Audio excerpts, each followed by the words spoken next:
Hello साथियों। आज की क्लास में हम लोग रेलवे एनटीपीसी का 23 जनवरी 2021 वाला पेपर को देखेंगे। इसमें हम लोग फर्स्ट शिफ्ट को कवर करने जा रहे हैं। तो जितने भी नए लोग हैं चैनल को सब्सक्राइब करेंगे, वीडियो को लाइक करेंगे और शेयर करेंगे।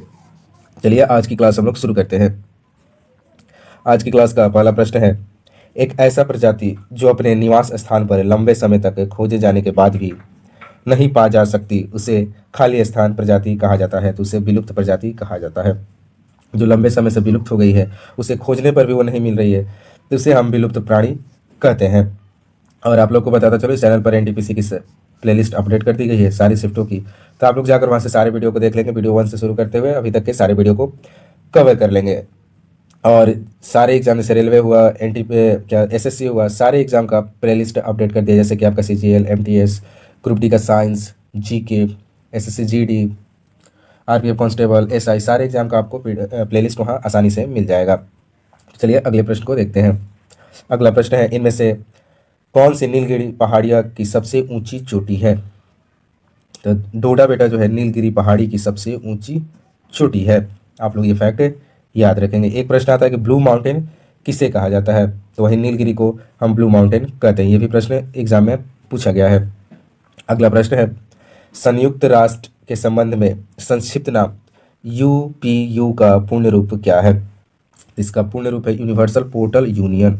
ये भी संयुक्त राष्ट्र का ही हिस्सा है। इसे हम यूनिवर्सल पोर्टल यूनियन के नाम से जानते हैं। तो आप लोग को मैं बार बार बोला कि फुल फॉर्म वाले प्रश्नों को आप लोग एक अलग पेज पे लिखते हुए चलेंगे। पूरे 133 शिफ्ट का अगर आप लिखेंगे तो 250 हो जाएगा और लास्ट टाइम में आप उसको रिविजन कर सकते हैं। अगला प्रश्न है, मृदुतक और श्लेषोतक ऊतकों के प्रकार हैं। इंग्लिश में आप पढ़ेंगे प्रेनकाइमा और कोलेनकाइमा। ये कैसे ऊतक है? तो ये सरल स्थायी ऊतक है, यानी सिंपल परमानेंट आपके ऊतक हैं। आप लोग इसे याद रखेंगे। ये टाइप ऑफ ऊतक यानी टिश्यू के ये प्रकार हैं, पेरेन्काइमा और कोलेनकाइमा। आप ये दोनों को याद रखेंगे। अगला प्रश्न है, एकात्मक राज्यों में खाली स्थान सभी सरकार सभी कार्य करती है। तो एकात्मक राज्य में केंद्र सरकार सभी कार्य को करती है। अगला प्रश्न है, तात्या टोपे उन सेनानायकों में से एक थे जिन्होंने खाली स्थान के भारतीय स्वतंत्रता संग्राम में भाग लिया था। तो तात्या टोपे जो है 1857 का जो विद्रोह हुआ था, 1857 का जो क्रांति हुआ था, उन्होंने भाग लिया था। तात्या टोपे इस क्रांति में भाग लिए थे। अगला प्रश्न है, भारतीय अंतरिक्ष कार्यक्रम किसके द्वारा शुरू किया गया था? तो विक्रम साराभाई द्वारा भारतीय अंतरिक्ष कार्यक्रम को शुरू किया गया था। अगला प्रश्न है,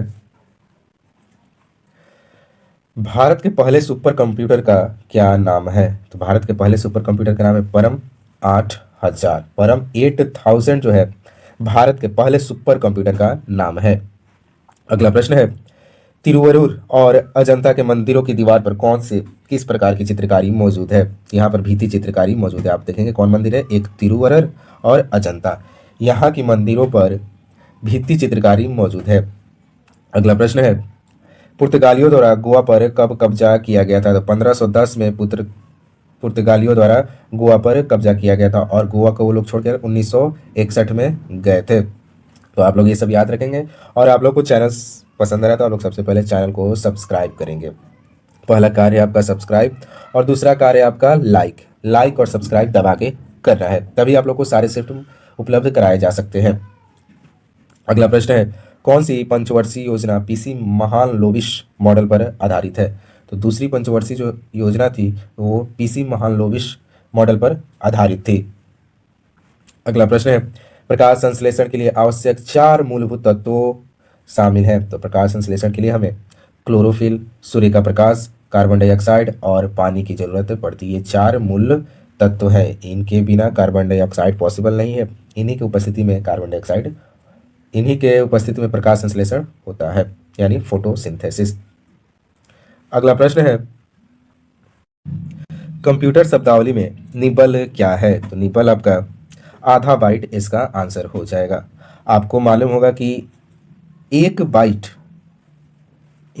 में 8 बीट होते हैं। एक बाइट में 8 बीट होते हैं और एक निबल में 4 बीट होते हैं। तो आप यहां से देख सकते हैं कि एक निब्बल में 4 बिट्स मतलब कि आधा बाइट। एक बाइट में 8 था, यहाँ पर 4 ही है, तो आधा बाइट कहा जाएगा इसे। तो आप लोग इसको याद रखेंगे।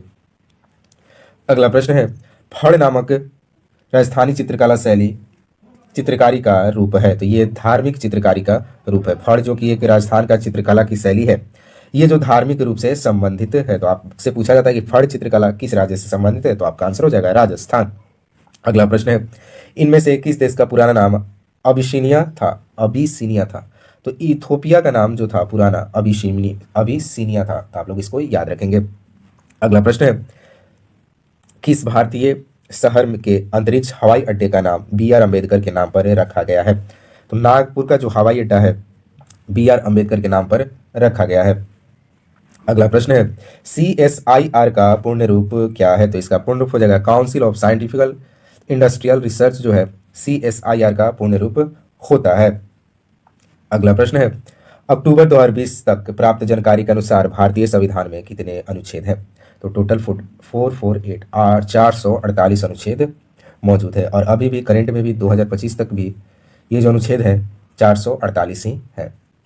अगला प्रश्न है, सूर्य और चंद्रमा द्वारा गुरुत्वाकर्षण के माध्यम से पृथ्वी को एक ही दिशा में खींचने के कारण क्या उत्पन्न होता है। तो वो जो होता है बृहद ज्वार भाटा उत्पन्न होता है। इसे हम स्प्रिंग टाइड्स भी कहते हैं। कैसे उत्पन्न होता है, तो एक बार और पढ़ते हैं। सूर्य और चंद्रमा द्वारा गुरुत्वाकर्षण के माध्यम से पृथ्वी को एक ही ओर यानी एक ही दिशा में खींचने के कारण बृहद ज्वार भाटा उत्पन्न होता है। अगला प्रश्न है, टेलीफोन वायरिंग पर उच्च इंटरनेट गति प्रदान करने के लिए तकनीक को क्या कहा जाता है। तो इसे हम ADSL कहते हैं। उच्च गति का इंटरनेट प्रदान करने वाली तकनीक को हम ADSL कहते हैं। ये भी आपका कंप्यूटर का प्रश्न था। अगला प्रश्न है, वर्ष 1937 में खाली स्थान में पहली बार किसी गांव में कांग्रेस अधिवेशन हुआ था। तो फैजपुर में पहली बार किसी गांव में अधिवेशन हुआ था, और ये प्रश्न वेरी वेरी इंपॉर्टेंट है। ये बार बार एग्जाम में पूछा है कि 1937 का जो अधिवेशन था वो पहली बार गांव में हुआ था। तो कहाँ पर हुआ था, तो ये आपका फैजपुर हो जाएगा। अगर इसका पूछेगा कि अध्यक्षता किसने की थी, तो इसकी अध्यक्षता जवाहरलाल नेहरू ने की थी। अगला प्रश्न है, 1973 में केशवानंद भारती केस के इस सवाल को उठाया गया था कि प्रस्तावना को संशोधित किया जा सकता है। 1973 का जो केशवा भारती केस हुआ था उसमें सवाल उठाया गया था कि प्रस्तावना को संशोधित किया जा सकता है। तो यहाँ से प्रश्न तो पहला यही बनता है, केशवा भारती केस कब हुआ था, तो 1973 में। तो इसमें क्या कहा गया था कि संशोधित किया जा सकता है प्रस्तावना को। अगला प्रश्न है, साल और सागौन सबसे महत्वपूर्ण खाली स्थान पेड़ है। तो साल और सागौन जो है पर्णपाती पेड़ है। पर्णपाती वृक्ष के एक उदाहरण है साल और सागौन। अगला प्रश्न है, इनमें से कौन सा केरल का प्रसिद्ध फेस्टिवल गेम है। तो नौका दौड़ जो है केरल का एक प्रसिद्ध फेस्टिवल गेम है।